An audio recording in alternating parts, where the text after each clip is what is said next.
Hi everyone! So today I wanted to do a video about shame.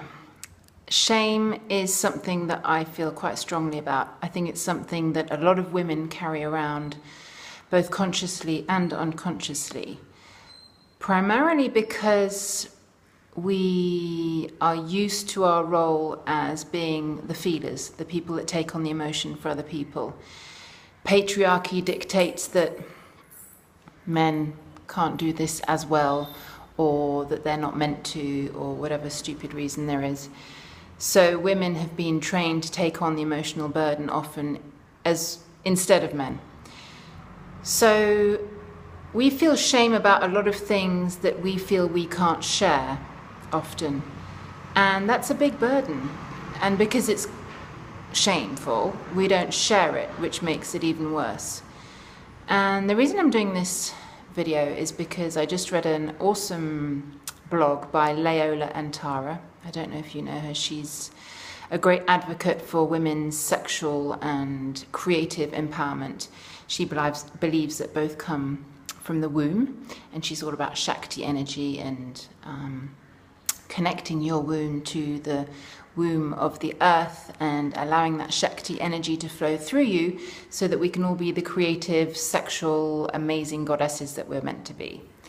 So that kind of made me think about shame, because her blog is about shame and about how often we take on this burden of shame because it's passed down the matriarchal line. Our mothers might feel shame in the way they look, in the way they are. Maybe they feel they're not good enough, not beautiful enough, not, just not enough. It's a classic one. A lot of women feel that. And often we've picked that up from our mothers or from our grandmothers or our great-grandmothers, because women don't like to see others suffer. And if we see those close to us suffering, we often take on that burden for them. And we see that as a form of empathy. But actually, of course, it's not. If you think about it, obviously it's not really helping anyone to take on the burden of shame for someone else in order to mirror them or in order to be like them. It might be when we're tiny children. It's the only way we can feel part of a tribe, to be the same as everyone else. But as you get older, it's really important to realize that we are our own unique people, and that maybe the behavior that we did as a child isn't appropriate anymore, and indeed is holding us back. So this blog really inspired me because this whole thing that I've just been speaking about is something I'm also passionate about, which is Bethany Webster's mother wound work. And if you're interested in that, that's womboflight.com. And I've been working on this for 2 years now. I think it's absolutely fascinating. Basically, for me, it's meant subtracting all the cultural, patriarchal, all the beliefs I've picked up since I was born, and removing all of those during a process of subtraction to work out who I really am. What are my beliefs, not anyone else's? What are really my beliefs that hold true for me? So back to shame, and something I've just been working on recently, which I'd like to share with you, is the shame of feeling difficult.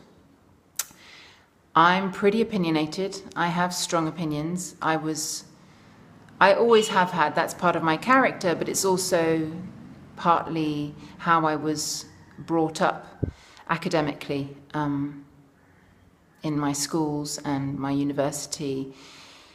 Entering into a debate, challenging someone's point of view, arguing kind of for the sake of it, it was championed. So I've not only naturally got a curious debating type of mind, but I was trained in that masculine kind of outlook. So that's great if it's accepted, but later on often being difficult isn't. And I'd internalized shame about being difficult. My opinions are too much, they're too out of line, they're too outlandish. I'm always giving my opinion when I don't necessarily need to, all that kind of stuff. My opinions rub people up the wrong way, all of that. And I felt that that was me being difficult. And I did a lot of work on why being difficult isn't necessarily a bad thing. And this is a tool I'd like to share.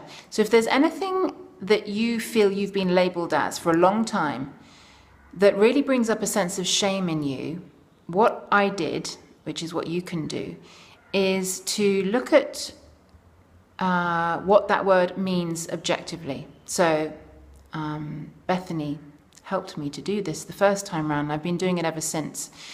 I did it with the word. I probably have 5 key words which I felt really shit about. So I'll tell you: being self-indulgent, being aggressive, being selfish, being cold, and my last one being difficult. And I've done this with all 5 words, and I can tell you from my heart that this method works. The 5th, so I no longer think any of the first 4, and I really don't. They've really gone. The 5th one I just did last week, and I don't think I feel that anymore. I've managed to turn it into a positive.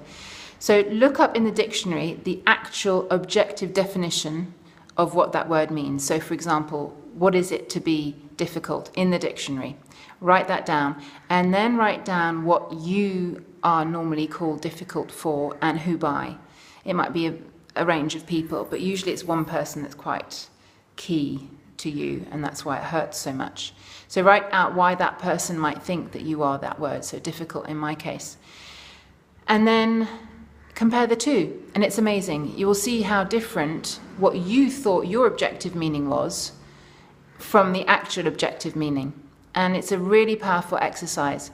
After you've done that, you can then, what I did is write to the person that calls you that and try and work out why their definition is different to yours, and write to them justifying, telling them why it's wrong, it's not objective, and why it's based on their projected wounds, which is always the case. If someone labels you as something, it's because you make them feel uncomfortable. You're either shining up a mirror to something in them that they haven't yet accepted, or you're facing them with an uncomfortable truth which they don't want to see. Or they're just not ready to see that in you. Somehow that's too much for them. So all of these words are usually projected wounds onto you. And if you can turn that round, write to that person, say why they're wrong, not in real life, but in your journal, although you're welcome to do it in real life as well. That's a bit scary for me. My journal's fine for now. And then after that, tell yourself, or try and see why that might be a gift. So why might being difficult a gift? Why might that be a gift? So to give you my example, I realized that, yeah, I am opinionated. Yes, my opinions might be difficult. Yes, my presence might be difficult. Yes, sometimes I say things that are not, that shake up the status quo, and that is difficult. That's annoying for those that have laid down the rules.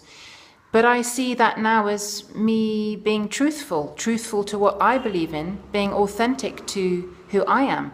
Because if I see there's an injustice or hypocrisy, it's my bugbear, I can't bear hypocrisy. If there's a hypocrisy going on, or I see something is not true or an injustice, and I feel I need to stand up for the person that's not being stood up for, then I will say it. And that's difficult for the person that is being unjust. But it's not for me. And that's what I'm going to be doing from now on. I'm going to embrace that. I'm going to embrace being difficult and standing up for what I believe in, even though that opinion might be uncomfortable or outlandish or whatever, controversial, because that's what I feel I have to do. And I'm not going to be shamed into not doing it. So that was just a little video about shame and how it relates to me in my latest wound. I make it sound like it's something, my latest wound. So I'm just inviting you to see whether you feel shame about anything physical, to do with your personality, and if you can try and change that round, try and change that into a positive quality. And like I said, doing that through perhaps looking up in the dictionary, and then looking at how that person that might have called you that is actually using a subjective form of that word, which actually has got nothing to do with you and is just their projected wounds. So happy digging into the recesses of your shame, and I hope that helped. Bye.